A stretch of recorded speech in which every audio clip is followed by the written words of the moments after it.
तो यहाँ से अगर हमें ब्रेकआउट इस लेवल पे मिलता है ना, जो कि नियर अराउंड आ रहा है 26,000 के, ठीक है, तो वो बहुत इंपॉर्टेंट रहेगा। इस वीक में मे बी पॉसिबल कि हमें निफ्टी का ऑल टाइम हाई भी देखने को मिल जाए, जिस हिसाब से लास्ट आवर में फ्राइडे को मूव आया है, ठीक है। तो हमें मे बी पॉसिबल कि हमको इस वीक में निफ्टी का ऑल टाइम हाई देखने को मिल जाए। बैंक निफ्टी ऑलरेडी अपने ऑल टाइम हाई के आसपास चल रही है। हेलो ट्रेडर्स, आपका स्वागत है एक और निफ्टी वीकली एनालिसिस वीडियो में। और आज के इस वीडियो में हम बात करेंगे कि इस वीक निफ्टी के क्या इंपॉर्टेंट लेवल्स हैं और कौन से इंपॉर्टेंट स्टॉक्स हैं। आज का वीडियो थोड़ा सा लंबा होने वाला है क्योंकि हम डिफरेंट सेक्टर का भी आज एनालिसिस करेंगे कि निफ्टी यहाँ से अगर हमें मूव देता है, ठीक है, तो कौन से बेस्ट सेक्टर है जो परफॉर्म करके हमें देंगे और इस वीक हम कौन से स्टॉक्स को अपनी वॉच लिस्ट में रख सकते हैं जिसमें हमें अच्छा मूवमेंट देखने को मिले। तो आइए चलते हैं चार्ट पर। तो जैसा कि आप देख सकते हो कि ये हमारे सामने निफ्टी का डेली चार्ट है। तो हम एज यूजुअल मंथली चार्ट से अपना एनालिसिस स्टार्ट करते हैं। As of now monthly chart पे कुछ बहुत ऐसा कुछ नहीं है जिसके ऊपर हम डिस्कशन करें। अच्छी चीज़ ये है कि 60 RSI 60 के ऊपर है, जो कि अपने आप में एक पॉजिटिव साइन है। तो मंथली चार्ट अभी भी ओवरऑल बुलिश है और ऑल टाइम हाई के पास बना हुआ है। अब वीकली पे आ जाते हैं। वीकली पे जो पॉइंट नोट करने वाला और जो चीज़ देखने वाली है वो क्या है कि वीकली टाइम फ्रेम पे ना अगर आप देखोगे तो एक कप एंड हैंडल का पैटर्न हमको देखने को मिल रहा है, ठीक है, जो कि अभी एमर्जिंग है, ठीक है, पूरा कंफर्म नहीं हुआ है, एमर्जिंग पैटर्न है। अगर आप देख पा रहे हो यहाँ पे तो ये देखो, ठीक है। और इस हैंडल के बाद अभी आप देखो यहाँ पे क्या हो रहा है। यहाँ पे बेसिकली एक रेक्टेंगल का फॉर्मेशन हो रहा है, ठीक है, एक रेक्टेंगल का फॉर्मेशन हो रहा है। मींस कि जो काम करता है एक लॉन्चिंग पैड का, ठीक है। और RSI आप देखो 60 से थोड़ा सा ऊपर आया है, ठीक है, बहुत ज्यादा हाई वैल्यू नहीं है। तो जब भी ब्रेकआउट आता है, जो अच्छे ब्रेकआउट होते हैं, जब RSI 60 से 65 के आसपास होता है, ठीक है, उस टाइम पे जो ब्रेकआउट आते हैं वो बहुत स्ट्रॉन्ग ब्रेकआउट होते हैं और वो ब्रेकआउट फेल नहीं होते और वो हमें सिंगल साइड मूव देते हैं मोस्टली, ठीक है। तो यहाँ पे हम अच्छे ब्रेकआउट को एक्सपेक्ट कर सकते हैं अगर हमारा ये जो बॉक्स बन रहा है ये ब्रेक होता है और अच्छा हमें अप साइड में मूव मिलता है इस वीक में। बाकी और भी हम अभी शॉर्टर टाइम फ्रेम पे इसको और एनालाइज करेंगे। अब चलते हैं डेली चार्ट पे। तो डेली चार्ट पे अगर हम देखेंगे, ठीक है, तो अगर आप देखोगे तो यहाँ पे एक अच्छा रिट्रेसमेंट हुआ। रिट्रेसमेंट के बाद चार्ट हमारा ऑलमोस्ट पॉजिटिव है, ठीक है। इसमें बहुत कुछ ऐसा नहीं है जिसके ऊपर हम डिस्कशन करें। इसके लिए हम थोड़ा एक टाइम फ्रेम और नीचे जाते हैं और आवरली पे देखते हैं, जहाँ पे काफी कुछ हमें देखने मिलेगा। अब देखो आवरली पे आपको क्या दिख रहा है। आवरली पे यहाँ क्लियरली एक कॉन्टिन्यूएशन पैटर्न है, ठीक है। ये देखो यहाँ पे ट्रेंड क्या था, ये ट्रेंड पूरा अप था, ठीक है। और ये देखो ये आपका एक क्या बन रहा है, इनवर्स हेड एंड शोल्डर बन रहा है आवरली टाइम फ्रेम पे, ठीक है। और साथ ही साथ अगर आप ये देखोगे ना तो यहां से ये पूरा एक फ्लैग भी बनाया हुआ है, ठीक है। तो फ्लैग पैटर्न भी अपने आप में ये है, ठीक है। और दूसरा ये जो है आपका अच्छा एक inverse head and shoulder pattern भी है। तो यहां से अगर हमें ब्रेकआउट इस लेवल पे मिलता है ना, जो कि नियर अराउंड आ रहा है 26,000 के, ठीक है, तो वो बहुत इंपॉर्टेंट रहेगा। इस वीक में मे बी पॉसिबल कि हमें निफ्टी का ऑल टाइम हाई भी देखने को मिल जाए, जिस हिसाब से लास्ट आवर में फ्राइडे को मूव आया है, ठीक है। तो हमें मे बी पॉसिबल कि हमको इस वीक में निफ्टी का ऑल टाइम हाई देखने को मिल जाए। बैंक निफ्टी ऑलरेडी अपने ऑल टाइम हाई के आसपास चल ही रहा है, ठीक है।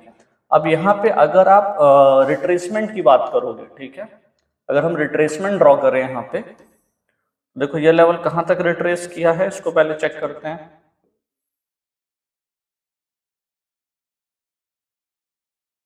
तो ये रिट्रेसमेंट आया है 50% तक, 50% पे इसने रिट्रेस किया। अब हम यहाँ से टारगेट निकालते हैं, ठीक है।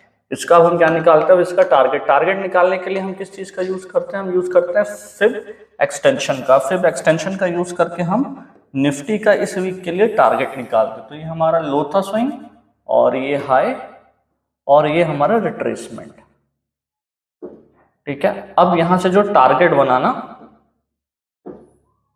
देखो अब यहां से क्या टारगेट आ रहा है, यहाँ पे दो इंपॉर्टेंट टारगेट्स आ रहे हैं, ठीक है। कौन कौन से, ठीक है, जो सबसे नियरर टारगेट तो एक ये है, ठीक है, 26,032 का, ठीक है, जो ऑलमोस्ट रीच हो ही चुका है, जिसको हम बोल सकते हैं। उसके बाद ये वाला टारगेट है 26,260 का, और उसके बाद 26,456 का। तो आने वाले टाइम में ये दो इंपॉर्टेंट लेवल हैं जिसको हम एज अ टारगेट निफ्टी में लेकर के चल सकते हैं। कब लेकर के चल सकते हैं? जब हमें यहाँ पे इस लेवल पे ब्रेकआउट, एक स्ट्रॉन्ग ब्रेकआउट देखने को मिल जाता है, ठीक है। अब ये गैप अप से भी हो सकता है, या ये अच्छी एक मारूबुजू कैंडल के साथ भी हो सकता है। तो अब अगर ये ब्रेकआउट आएगा तो कौन से सेक्टर हैं जो मतलब की रोल प्ले करेंगे, उसको देखते हैं, ठीक है। तो अभी की बात करें तो पहला सेक्टर जो होने वाला है वो हमारा बैंक निफ्टी है, ठीक है। बैंकिंग सेक्टर काफी अच्छा परफॉर्म कर रहा है, जैसा कि आपके देख सकते हो आवरली चार्ट पे ऑलरेडी यहाँ पे क्या हुआ है कि उसी तरीके का पैटर्न बना है और ब्रेकआउट भी हो चुका है और रीटेस्टिंग होकर के भी ऊपर अभी सस्टेन कर रहा है, ठीक है। तो यहाँ से हम इसमें एक अच्छा अपमूव देख सकते हैं। तो अगर बैंक निफ्टी में अपमूव आता है तो कौन से स्टॉक हमारे लिए बेटर रहने वाले हैं? तो पहला स्टॉक जो है वो है बैंक ऑफ बड़ौदा। इस स्टॉक को आप डेफिनेटली अपनी नजर में रखिए, इस पे आपको अच्छा मूव मिलेगा। कौन से रेट के ऊपर हम इसको कंसीडर कर सकते हैं वो देख लेते हैं।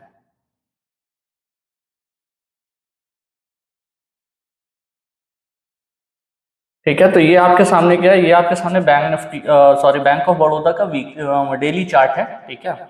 और यहाँ पे ये जो लेवल आप देख रहे हो ना, जो कि है विच इज 287.45, ठीक है। तो 288 के अबव, ठीक है, बैंक ऑफ बड़ौदा अगर 288 के अबव सस्टेन करना स्टार्ट कर जाए, 288 इसके ऊपर अगर सस्टेन करना स्टार्ट कर जाए तो ये आपके लिए बेस्ट स्टॉक रहने वाला है। इसके बाद हम आ जाते हैं नेक्स्ट स्टॉक पे। तो नेक्स्ट हमारा रहेगा एसबीआई बैंक, ठीक है। एसबीआई बैंक हमारा 970, ठीक है, 970 के ऊपर अगर सस्टेन करना स्टार्ट कर जाए तो इस वीक के लिए ये भी एक बेस्ट स्टॉक रहेगा। अब हम चलते हैं अगले सेक्टर पे। अगले सेक्टर की बात करें तो वो है हमारा आईटी सेक्टर। आईटी सेक्टर में मैंने इसके पहले भी आपको बोला था, ठीक है, कि ये बॉटम आउट हो रहा है, ठीक है। अगर आप इसका ये पैटर्न देखोगे ना, जिस तरीके से यहाँ पे एक्यूमुलेशन चल रहा है, आप देखो कॉन्टिन्यूसली ये नीचे तो जा रहा है, बट जितना शार्पली जा रहा है उतना शार्पली क्या कर रहा है, अप साइड भी आ जा रहा है, ठीक है। तो ये इसका एक ब्रेकआउट जोन है। जब तक इसके ऊपर ये निकलेगा तो फिर बहुत ज्यादा फास्ट मूव हमें देखने मिलेगा, ठीक है। तो इसमें एक्यूमुलेशन फेज ऑलमोस्ट चल रहा है, ठीक है। तो ये भी एक की फैक्टर और की सेक्टर होने वाला है निफ्टी के ऑल टाइम हाई जाने के लिए। तो अब यहाँ पे जो इंपॉर्टेंट स्टॉक है वो देख लेते हैं। जैसे पहला स्टॉक जो है आपका एलटी माइंड्री का है, ठीक है, जो कि मैं इसके पहले भी आपको बोल चुका हूँ। इसमें जो इंपॉर्टेंट प्राइस है हमारा, जिसके ऊपर प्राइस को सस्टेन करे तो हम अपमूव देख सकते हैं, वो है हमारा 5906। तो बफर ऐड करते हैं 5910, ठीक है, 5910। अगर इस लेवल के ऊपर ये सस्टेन करना स्टार्ट कर देता है तो इसमें हम और भी अपमूव देख सकते हैं। इसके बाद जो सेकंड स्टॉक रहने वाला है आईटी सेक्टर का हमारा, वो रहने वाला है HCL, ठीक है, HCL टेक।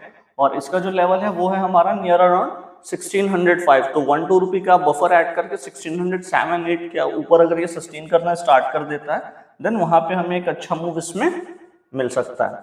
अब चलते हैं अगले सेक्टर पे। तो अगला सेक्टर जो है वो है फार्मा, ठीक है। फार्मा में भी अगर आप देखोगे ना तो ये भी एक अच्छा ब्रेकआउट आया है, ठीक है। इसको मैं थोड़ा हायर टाइम फ्रेम से चेक करता हूं,